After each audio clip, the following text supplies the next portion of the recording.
औज़ुबिल्लाहिमिनश्शैतानिर्रजीम बिस्मिल्लाहिर्रहमानिर्रहीम। मोहतरम नाज़रीन, आज की हमारी ये वीडियो है उन बीमार हज़रात के लिए जो घर में बीमार हैं या अस्पताल में बीमार हैं और डॉक्टरों ने उनको लाइलाज कर दिया है। उनके लिए आज मैं आपको अमल बता रहा हूँ। अमल तो बिल्कुल छोटा सा है मगर बहुत ही पावरफुल अमल है। इस अमल को आपने करना है। इस तरह के सामने पानी की बोतल रखनी है या जग।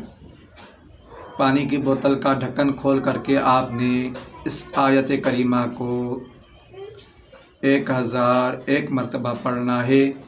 वानतिल वजूह लिल हय्यिल क़य्यूम।